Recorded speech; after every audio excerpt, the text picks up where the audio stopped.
Yes. Governor, you mentioned Nikki Haley several times, and I saw her the other day. And right here tonight, you're making her look like a light. Governor Haley a couple times mentioned low test scores. The numbers I don't, 25% acceptable for math, something to read. But she thought the federal government had a role in addressing and fixing that problem. How do you feel about that? I want the federal government out of K through 12 education. It's not their appropriate role for that. So it's interesting because she, and I appreciate the comment, thank you for that. And what's your name? Yeah. Jim, thanks Jim. So here's just the facts. Because I was seeing someone in New Hampshire was saying that Haley is some big school choice champion. She ran on it and then refused to do it. She never did it in South Carolina. Are you kidding me? I've done the largest expansion of school choice in the history of the United States of America.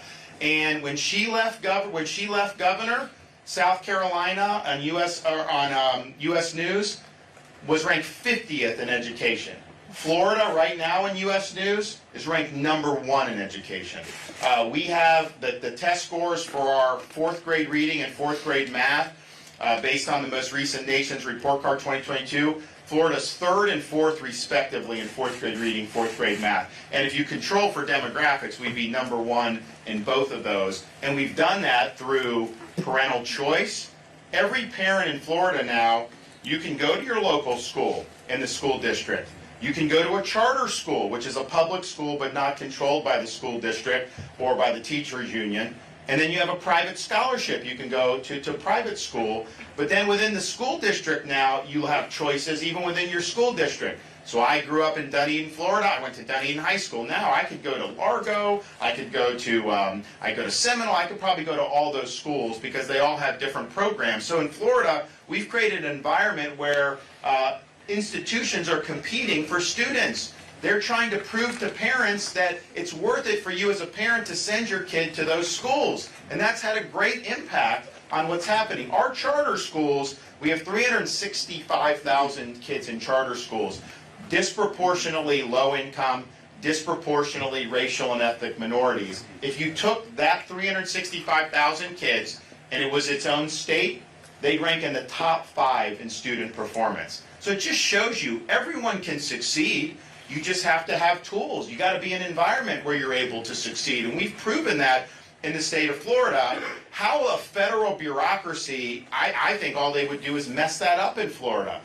So I want to empower states, particularly reform-minded states, to be able to do this. I don't trust the Federal Department of Education as far as I can throw them. And he has a bill to eliminate it. That'd be great. One thing I do think we can do federally, and it involves higher education. Because you see what's happening at these universities with these Hamas protests. I'm just thinking to myself, you know, you have a barbaric attack against Israelis, more Jews killed on October 7th than at any time since the Holocaust, and you feel that you should go out and celebrate that? That's a sickness in these institutions. And then how some of the institutions like Harvard responded, very mealy-mouthed, no moral clarity, was a huge, but it showed there's a rot in academia. Now in Florida, I've basically taken the position, because I have a lot of parents that have complained to me, you know, why am I'm spending 18 years raising kids, doing values, and I'm going to go in 4 years, it's all going to be undone because they're in some type of indoctrination camp. That is not the purpose of higher education. It's not to impose ideology on the students. It's pursuing truth. It's promoting academic integrity, unlike what the president of Harvard with their plagiarizing. It's supposed to be integrity in the academic process, and you're preparing students to be citizens of the republic. That's what you're supposed to be doing. And so I said, in Florida, that's what it's going to be. Our people are funding this with tax dollars. How do I ask Floridians who voted for me by 1.5 million votes more than my opponent that somehow the university should take their money and impose a much opposite agenda on their students? It makes no sense. So we've done things like all tenured professors must undergo review every 5 years, and can be let go for poor performance. Because what happens is they get tenure, and then they end up becoming activists, or they're not productive anymore. That's not the purpose of tenure. The purpose of tenure was to insulate unpopular ideas from retribution. And honestly, it has done that recently. I have a guy I've worked with in Stanford, Jay Bhattacharya. He was a COVID critic of the lockdowns and Fauci. He definitely would have gotten fired from Stanford if he didn't have tenure. So I do think that there's some value in that. But most of the time it's used as cover, not do. So that's made a big difference. Some of these professors have been filtered out of Florida. The media tries to characterize that negatively. They'll say, oh, brain drain leaving Florida. Look, if Marxist professors are leaving the state of Florida, that is not a bad thing for the state of Florida. That is a good thing for the state of Florida. So you have that. And we've done some other things. But here's what I found when you do. Republicans come in, oh, there's a left-wing professor indoctrinated. Like, that doesn't just happen. You have a whole thing that goes into this, starting with accreditation. So they have to go through accreditation, and the federal government approves the accreditors. So these accreditors are not elected by anybody. They just create, and then they go, and they get approved. Well, under an Obama or a Biden administration, they're only going to approve accreditors who are going to pursue the agenda that they want. So like our universities butt heads with the accreditor all the time. You have to have DE&I. Like this DE&I is discriminatory. It's wrong to try to marginalize people based on their race or ethnicity, and they go after Jewish students negatively, Asian students, and white students.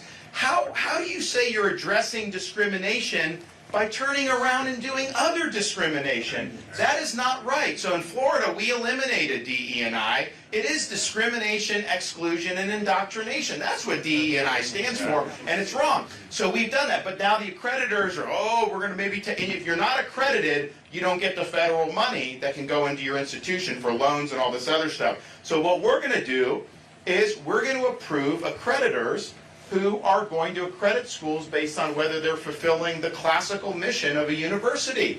And if we do that, that's going to be so much better for this country. Because honestly, I think to myself, with some of the ideological, when I see somebody coming out of like a Harvard now, I just wonder, like, what is all in their head about having gone through that? You have somebody, they actually have some of the medical students, you've seen videos, they're online if you look, for some of these elite medical schools, they're doing the Hippocratic Oath. But they've made like a woke Hippocratic Oath, and they're talking about all the social justice stuff. And I'm thinking to myself, if you need brain surgery, you don't want the doctor to be a doctor of social justice. You want him to be a doctor that is going to be focused on getting it right and saving people.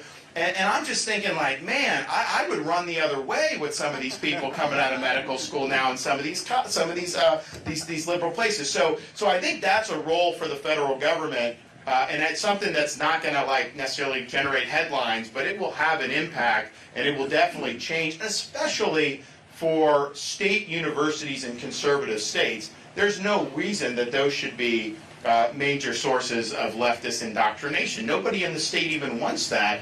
So why allow that? And the accreditation is a big part of that. Yes? Governor, great to have you here. And Mr. Massey, my wife can be